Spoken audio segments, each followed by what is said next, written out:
Welcome, everyone. And we're here again to do some chatting with the contributors to a brand new anthology published by InScribe Press called Creativity and Chaos, Artistic Endeavors for Trying Times. And today I'm with Lorraine.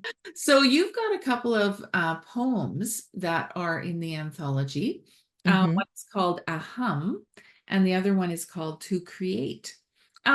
Do you want to tell us a little bit, first of all, what inspired you to write those? Uh, I'll start with the hum. It's literally what I experienced one time when I was writing, and it was like a physical feeling. Hmm.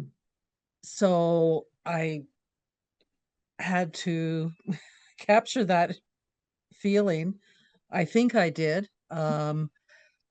It's I have to say when I was writing and I experienced that feeling, I got very amped up. Like it was a very physical feeling. It was kind of strange. I don't think I'd ever experienced quite that feeling before.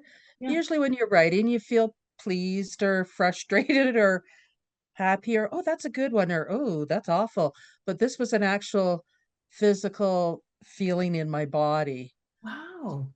Like a So euphoric, almost like a euphoric, and who knows, it could have been, some kind of chemicals pumping you up. yes, yes, yes, it could have been. I don't know that I wrote in the last couple of years. I used to before I got involved with InScribe. I never used the computer at all. I always had a notebook for my rough copies and then a notebook that I wrote down the final copies in.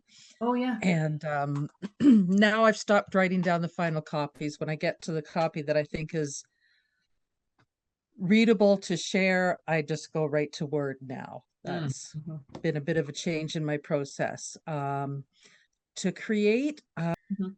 and it was just trying to, when you think of creativity, you often just think of writing, painting, Right, the usual artistic endeavors. right. Um, but I was just trying to express that it can be more than that. Yeah. Um, and to make sense out of anything that you're working on. Yeah. It's a process. I just wanted to uh, put that all together because we sometimes, a lot of people will overlook their creativity because they don't think, well, I'm not an author, I'm not an artist. Right, right. But and I remember my daughter when one of our daughters, when she was a teenager, and at the time I was taking an acrylic painting course. She goes, "Oh, Mom, you're so creative." And I said, create she goes, "I can't paint." And I go, "Well, creativity can be anything." Yeah. And she was a sewer at the time. She still does, but she has since then really expanded her creativity. I said, "Well, your creativity is in your sewing. You can Yes, that can be an outlet for creativity." absolutely. um Even within following a pattern in that, you can still, your creativeness comes out in your choice of fabric, your choice of colors. Yeah. That's all, I think that's all part of being creative. So I think a lot of people undervalue their creativity.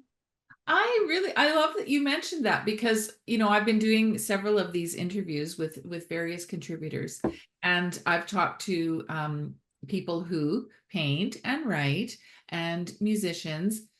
But there's other people like, one contributor, Marnie Pullman, she does Lego, like she creates with Lego. Oh, cool. Yeah. And I'm it's like, jealous.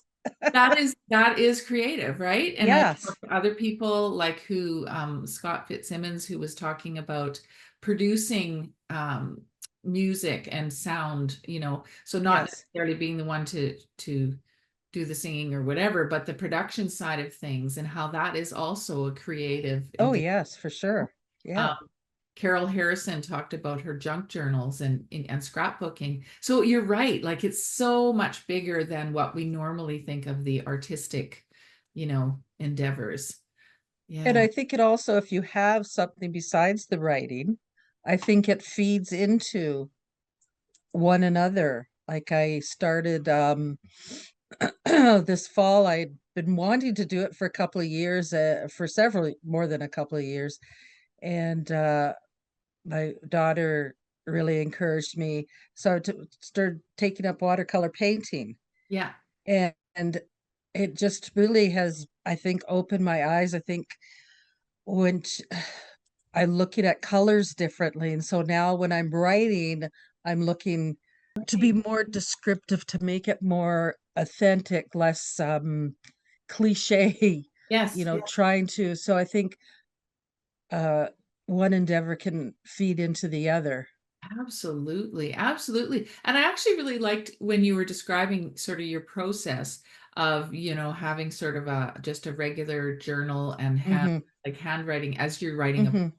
To me, I can't imagine doing it any other way. I'm not a poet, but I've written a couple poems here and there. Hmm. There's something about putting your hand to the actual paper that's different than the typing. Oh, very much so. I find it's very tactile. Yeah. um I'm very fussy about the pens I use. Mm, I mm. like I talk about the sound of a pen. Oh Like, yeah. to me, the sound and the feel of the pen when it's on the paper, Yeah. that's all part of the process. And even the scratching out the words that you don't want or that's all part of it. And it just, I think it makes it better, not easier. It helps me Yeah. write. I To just start on the computer, nah, don't like that at all. Yeah. Um, And I know there's actually been studies that people that write with cursive Yeah. have a head start on their creativity. And I have a bit of a stationary fetish. I've got all sorts of empty journals around me. A kindred spirit. So in terms of like your writing journey, so you mentioned, that you do write poetry and stuff and journaling, I guess. Um Yes. so what are, has that been a long-term thing or has it been fairly recent? Uh, yes and no. Um, I just had it's funny, a flashback to a memory in elementary school, and I was writing a poem. So I guess I've been doing it for a while, but Yeah. never really. I thought it was in high school I started. Then I had this memory of elementary school, and high school's also when I started journaling. Hmm. It was actually part of a course we had to do. We had to journal, although we were allowed to um, mark off pages if we did not want the teacher to read them. We were Right. allowed privacy. But that was my first introduction to journaling. And that I kept on and off and writing on and off. But, marriage, children, that sort of got put aside. And every once in a while I'd dabble in the writing, but it was probably in the last, oh, I don't even know when I joined InScribe group. I'd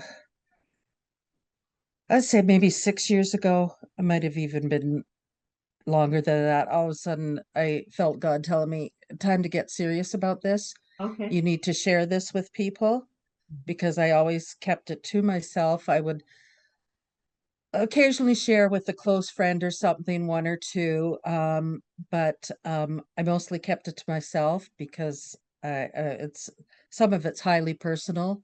Mhm. I think on a whole, and maybe somebody will get mad at this, I think poetry is much more vulnerable than Hmm. other forms of other genres.